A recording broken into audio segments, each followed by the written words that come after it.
What's up, everybody? Welcome to the latest episode of the Games Up podcast. My name is Cameron McCulloch-Keeble, and I am one of your hosts alongside, as usual, Mr. Lewis Crawford. Hello, it's good to be here. How you doing? Um, You're thinking about the radio voice, aren't you? yeah. Yeah, you are. Just before we started, I was told that I put on a radio voice. So Lewis does kind of put on a radio voice for the show. It's really interesting. I feel now that I'm conscious of it, it's going to become even more radio. Like even more smooth jazz hour kind of thing. This is Smooth Jazz with me. Oh, that's a good radio voice. So we are pre-recording this here episode because we are all away doing various things at university. And so because of that, we're not going to have a news segment because the news that you are seeing now in the future is not the news that we are aware has happened yet. That's a pretty good explanation, I thought. Yeah, that's a weird way to think about it, isn't it? Blowing my mind. So we're just going to jump on over ahead to the topic. And you've got ours this week. Yeah, so it feels like an ever more sort of a topic that's becoming ever more like prevalent. This thing. Games that are released in a state that's not quite good enough. you know. Yeah. We're seeing so many more like day one patches and even things that are broken much after they're released. Mm-hmm. And it's becoming more and more of a problem, I think. Yeah. I mean, if you look at the past year, there's been quite a few examples that we can name of games that just weren't polished at all on their release. No. Even less than polished, that were embarrassingly just unfunctional. Yeah, no, exactly. I mean, we bash Unity quite a bit, but it is an example of something that was released in bad ways. It kind of needs bashing, I think. Yeah. And how, I guess, like, being an old gamer, I feel that, like, it wasn't always that way, Yeah. We remember when all this was fields. Yeah. Well, it's like the advent of all these online services mean that we kind of, it becomes more and more likely that games do get released in a Yeah. not a great way, because it used to be that on the console, the PS2, the PS1, things had to be released in a finished state. You could not release something that was. I mean, still arguably with the 360 and the PS3 as well, they could patch minimally, but they were still pretty much. I can't think of a game that released not working on 360 consoles. No. I can think of like matchmaking issues and stuff, but not Yeah. broken to the extent that Unity was. Yeah, some games are coming out in we know that Master Chief Collection. Yeah, the Master Chief Collection was came out and it didn't work at all. Ubisoft's The Crew came out and had massive issues. Drive Club had massive issues. There is one more that I can't quite bring the name of to mind. Oh, that's going to annoy me. I know what it is as well. Don't worry, just have a think, okay? Yeah, I will. I'll sit back here and think for a second. So, I don't think I meant literally like go sit somewhere else. Yeah. Yeah, it's becoming. I don't know. Like, does seem to be an issue. And it's like, who's to blame? Is it these execs in these companies that are just trying to push these games out quicker and quicker each time? Did Destiny have problems at launch? I don't think feel like, but it didn't have patch issues. I'm not sure. What's the other one? Fuck it, I give up. Okay. All right. It was worth a think. Yeah. So, do you think we're facing more and more an online-only future? I remember that's what the EA executive guy said, isn't it? He said he wanted every game to be online only. I That's can't what he remember. said. You're gonna need to research this quote at some point in the every future. quote that I keep quoting from the same guy. Yeah. Each time it's There's like, this one guy who's just called EA who Yeah. says things on the internet, and And he's each time it's proper slightly trolling different. you. Yeah, no. I don't like the online only. I'm not a fan of it at all. See, that's interesting coming from a PC gamer who is, the connections that the store, you're mainly Steam. Yeah. Secondly, I would assume Origin, very minimally. Yeah, if I can avoid it. I mean, I've got a few games on it. On Origin, yeah. So it's interesting that, I understand why the online only future is a scary one. I guess bear in mind when I'm talking about sort of like this kind of thing, I'm not really including the PC because the PC gets almost a free pass kind of how easy it is to keep things updated. Yeah, that's true. And on the most part, things get ported to And PC and then you fixed kind of expect PC games to not entirely work. Yeah, there is a certain amount of that. Not because PC games don't work, because typically PC games, work better, but because there's a certain amount of understanding required from you, the consumer, to make PC games work, and that's something that you don't have. That is an consoles. interesting point. Is that like when it comes to PC games? I mean, I have done. If you ask any PC gamer, they'll have done their fair share of debugging stuff. Yeah. They'll have done their fair share of sort of random things like editing text files that have settings in it and things like that. Adding in configuration files, launch files. Kind of stuff. Yeah. That like we've all done our fair share of that because it's kind of like when you have a PC, it's kind of like it's your not your fault so much, but it's your configuration that is the problem. Yes. Yeah. Whereas when it's not working on Xbox, it's because they obviously somehow released it without testing it on their own console, which is. There is only one configuration of Xbox or PlayStation or Wii U. Can the Wii U get patches? Because they do DLC, so they certainly have an online infrastructure. But can they do? I think so. Full content patches? That's interesting. Yeah, it's a scary thought that online only might be the way we're kind of expected to go in order for things to work. Certainly, if you had bought Unity or Master Chief Collection or Drive Club or The Crew, well, not even pre-ordered, if you bought them and got them and then not played them online, if you disconnected your console from the internet, I can't imagine the games you must be playing. Because I bought Unity digitally, and I've been playing it online, but when I bought it in December. It came with all the first patches, it came with all the updates, and it's still not great. And if I've had the game that's had that work done to it, I can't imagine what it must be like for the people who don't connect to it. Have you seen all of the face glitches and things like that there's been on Reddit? They're just beautiful. All the different things that have been happening. They're amazing. I've not come across any like crumpled faces yet, but I've come across some terrible. I've come across hair going all over the place. I've come across fabric from like jackets pulling itself out like this. And I showed you earlier the video of the NPCs walking through a cutscene, which is, if you haven't seen it, when you're finished with this, YouTube French NPCs Assassin's Creed Unity cutscene, and it's just brilliant. Yeah, very funny. Very funny. I think the problem is that I have at the moment is that I think that this is something we're going to see more and more of, is get more broken games, just because I think the heads of these companies, because it's never the developers. The developers are generally good people. Well, I mean, I believe so. It's got to be said that blame can't entirely be taken away from the developers, because ultimately, the game comes out of their hands.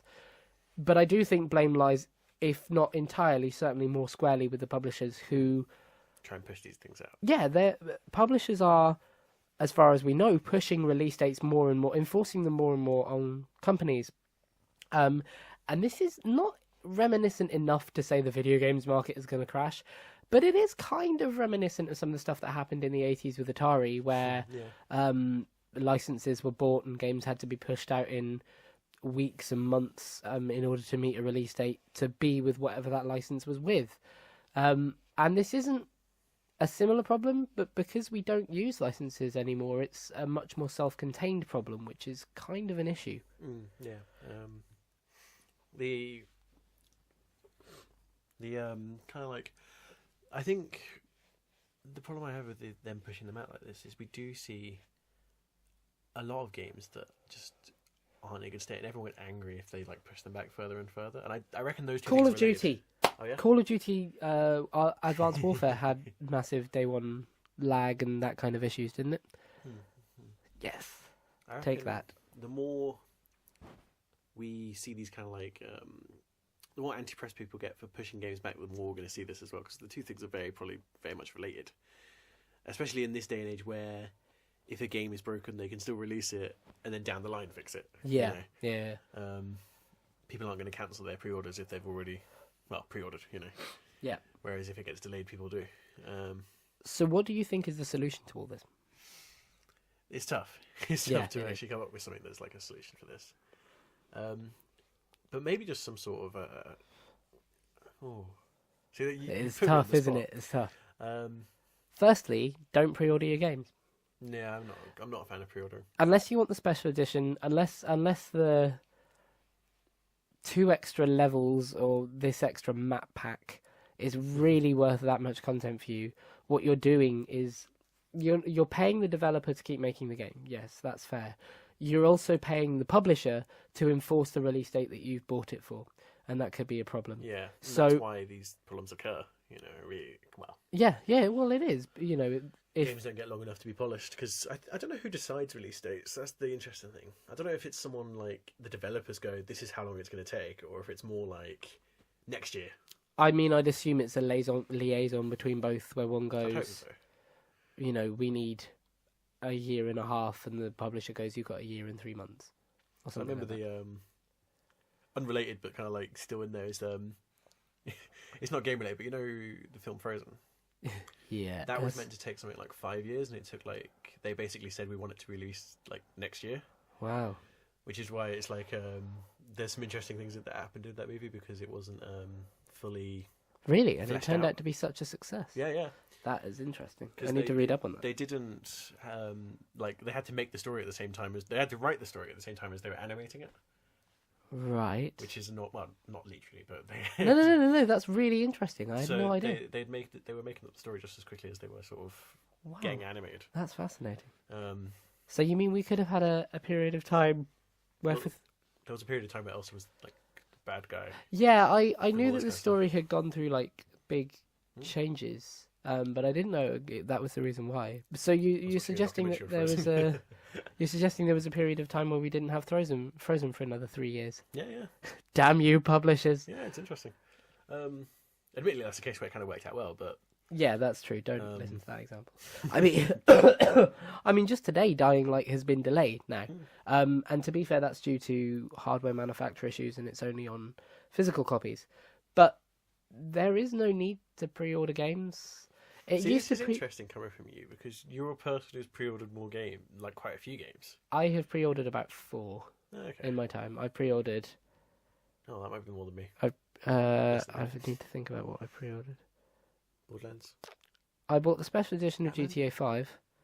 I pre-ordered Arkham Origins, but I did it on the. Whee! I did it. I was gonna say, I did it 2 days before it came out, so I got it from Amazon. And I suppose that's not an excuse, but I I pre-ordered remember that. hearing you talk about it like 2 days before, and then the next time I brought it up with you, you were like, "Oh, it's okay." Yeah, it could have been really good. Because I remember you at school, and you're like, "Oh, it's gonna be so good." And then, like, it shortly wasn't after, school when it was. I'm sure it was. No, it A wasn't. level. No, it was not. Yeah. No, Yeah. no, dude, no way. That game's not a year old. It's just over a year old. It's older than that. No, it's not. Yes, it is. No, it's not. It came It out, is. dude. It came out in 2013. It came out the same year as GTA 5. Fine. I promise you, it came out October the 26th. No, it didn't. It came out October the 25th. Okay. Well, go on anyway. Keep talking. Okay, keep googling it, man. I'm right. Yeah, there's no need to pre-order games. If you're doing it for the special edition, or because you want to make sure that you don't have to leave your house on Friday morning, you just pick it up in the post. That kind of makes sense, and I get it.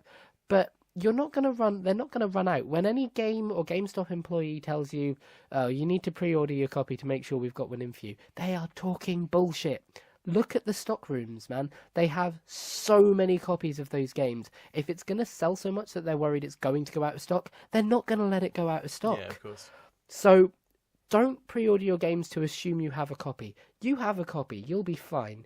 And if you don't, you can buy it digitally. It's going to cost you the same amount probably, and you get it digitally. Fine, you're right about Origins. Yeah, it did. It came out in 2013. Did I get the date right? Did I get the 25th right? Yeah. Ah, nice. I'm sure we talked about it though. Oh, well, We might have talked about City. maybe. City was 2011. Yeah, but you wouldn't have been disappointed in City. No, I loved City. That's true. So Could it be something else? I don't know. Maybe. Trying to Maybe. think about what it is. Anyway, I tell you what it could be. Mm. AAC3? It could be That, AC3. although No, I it was could at be. university when that came out. Oh, so it can't be AC3. Probably not. Anyway,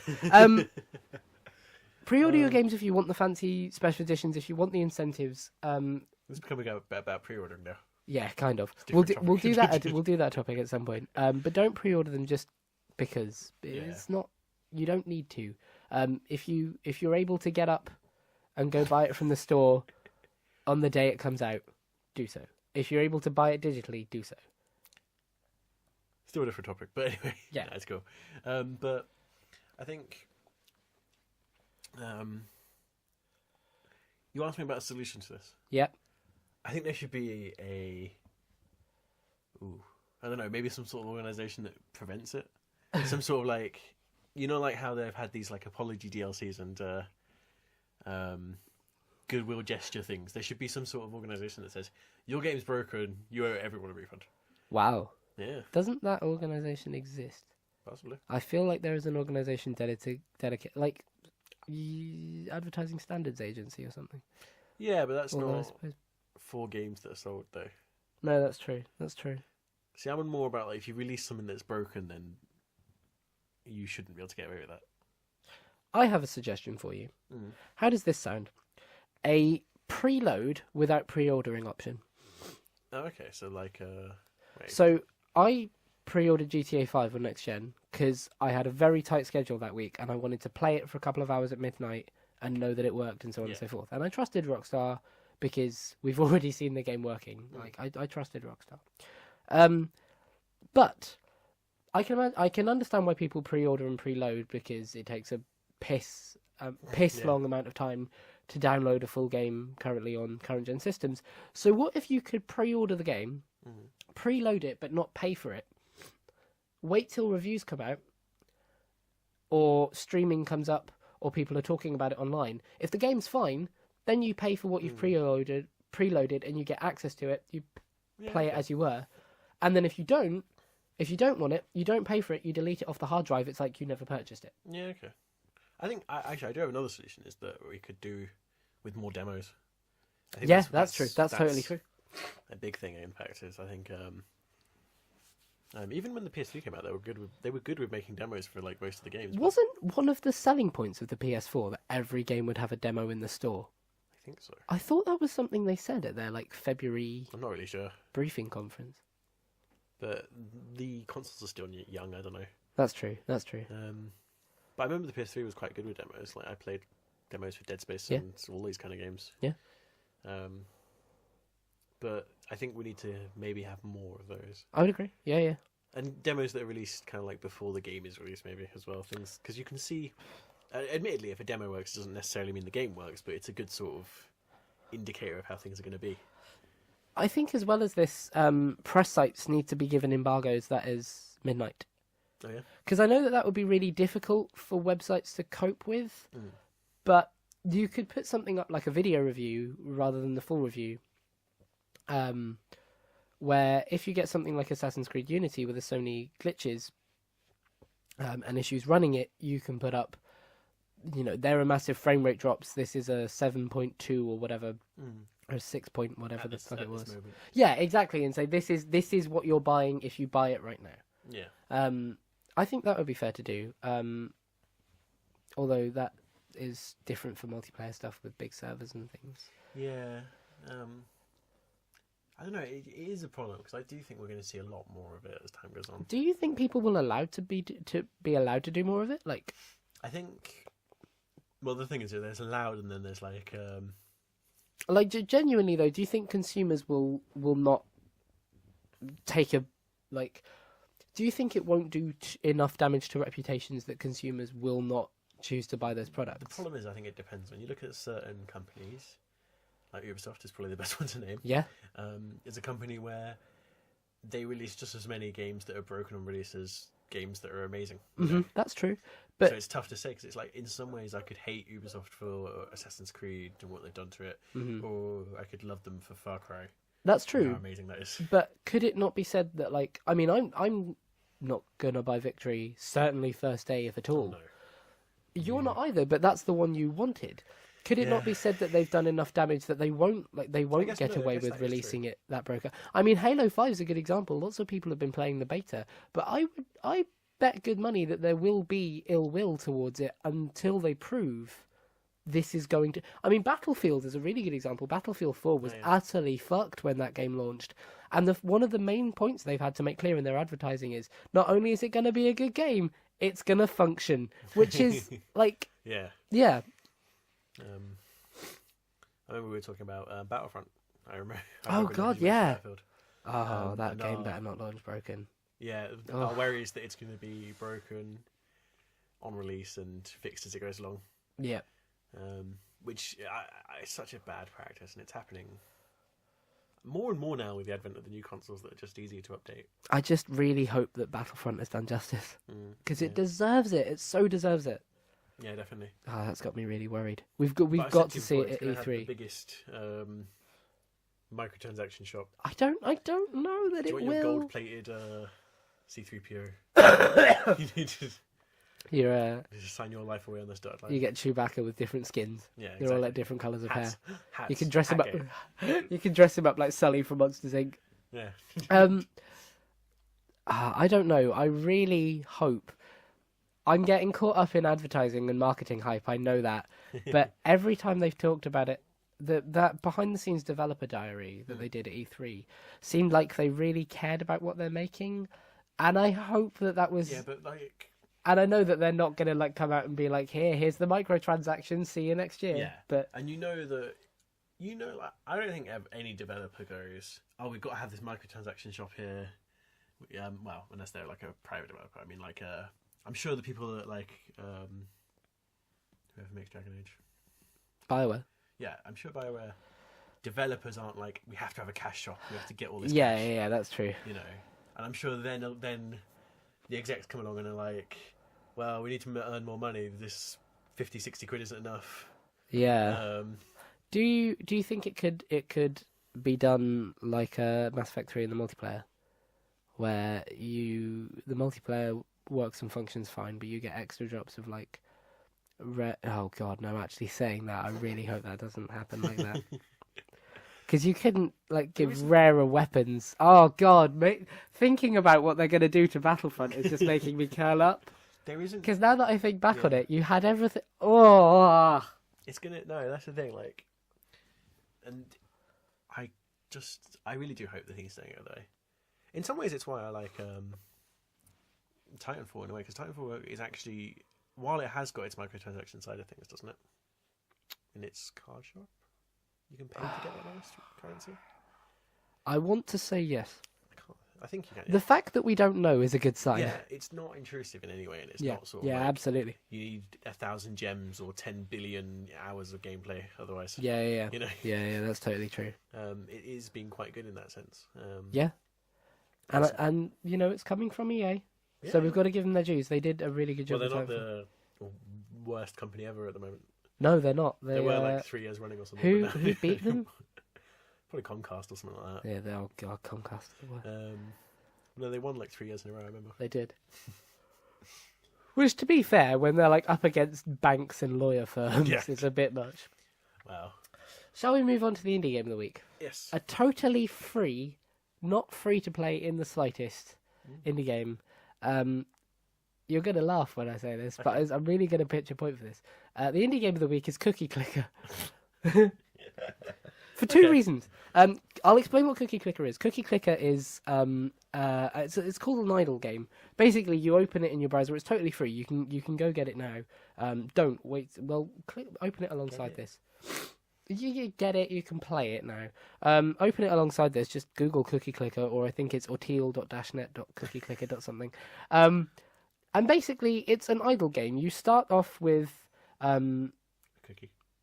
You start off with no cookies, and you get 0.1 or something % of a cookie every second, and you can totally leave the game on its own to build up those cookies, which you use as a currency to buy things to make more cookies, and it's constantly expanding. And the reason I really like the game is it's because this is going to make me sound really sad, but it's become a little part of my daily life now. Not in the sense that I'll go onto it every day and be like, wow, I really need to get one of those cookie mines today.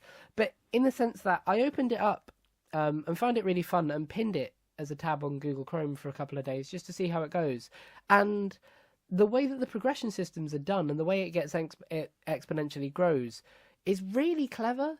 And so after pinning it for a day or two, I wanted to keep it there for another few days and another few days, and now I've got a game that's nearly 2 years old. Yeah. I introduced it to you. You did. You started this, and I keep playing it, and not because it's the best game I've ever played. It's a good game. It's it's not difficult by any means.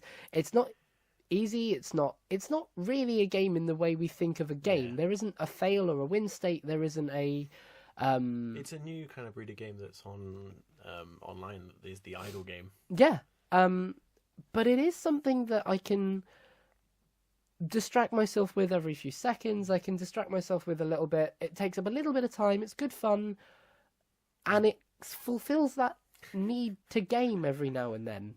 And it's really just nicely designed. It's got a nice UI. Yeah. It's got nice graphics. It sounds kind of silly, but it's got nice graphics in that everything's has this kind of hand drawn aesthetic, and it's very easy to use. It's very easy to play. It's very easy to find. It's very easy to pin and use whenever. It's very easy to transport a save if you need to. All in all, it's just a well-rounded, well-made game, and it's still given attention now. Yeah. It's made by a developer called Orteal, who has gone on to make some other idle games. He's made an idle game on iPod, which fascinates me, because on iPhone or iPod or Android, which fascinates me, because I imagine you need to open it and leave it running, and that would drain your battery like a bitch. Yeah, they usually do it based on time signatures, so I imagine. Oh right, okay, fair enough. It'll be okay. But it's genuinely just it's just genuinely satisfying, and it's something that I think a lot of people discount the idle game as not a game because you can literally do nothing, never touch it, and you will keep progressing in it. But that's what's kind of fun about it. Yeah. Is it doesn't require constant attention. It doesn't require me to be tuned in all the time, so there's no worries about me going back into it. I don't ever have to think about I'm not in the mood for Cookie Clicker, because there isn't a mood for Cookie Clicker. It's just Cookie Clicker. Yeah, it's the nice thing about these idle games is that it's just sort of you can pay attention to it, you can just leave it on. Yeah, they're just there. And it's genuinely really good fun. And there's no microtransactions. There's no... I say that and they'll probably add it. There were no microtransactions at the time of recording, and I'm sure there won't be anymore.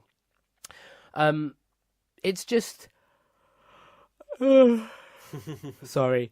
It's just a full, well-rounded, well-made, clever progression system, and the progression system is the game. Yeah. I think that's really clever. So I pinned it to my browser a year, and I'll go and check the date officially, but I think it's a year and 6 months ago. Wow. Maybe a year and 7, and I love it. Addict. Yeah, a little bit, but it's not like there's nothing to get addicted to. No.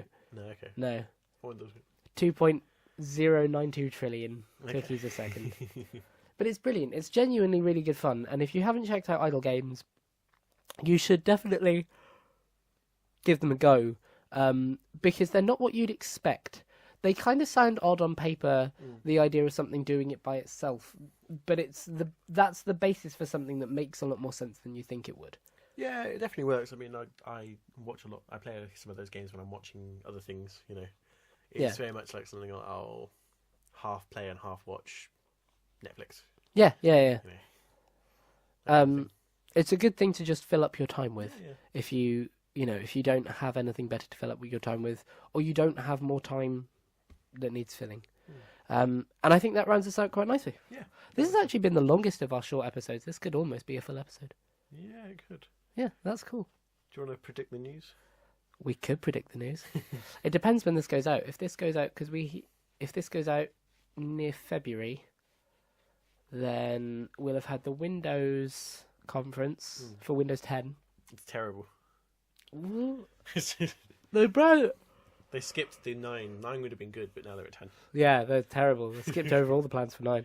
What else will we have had? We will have had. I reckon we'll have had delays for games I've mentioned. Yeah. I reckon we'll have had an announcement of a Borderlands collection. We did these. I think we might get the first of people's conference times for E3. Okay. That might be a bit early. Okay. And we might have had PAX, so there'll be some news to come out of that. Cool. So no, we won't predict the news, basically. Cool. Thanks very much for joining us. If you did, thank you very much. If you like what you enjoyed here, thanks. Cheers, Lewis. Cheers, Cameron. And we will see you next time. But until then, the game's up.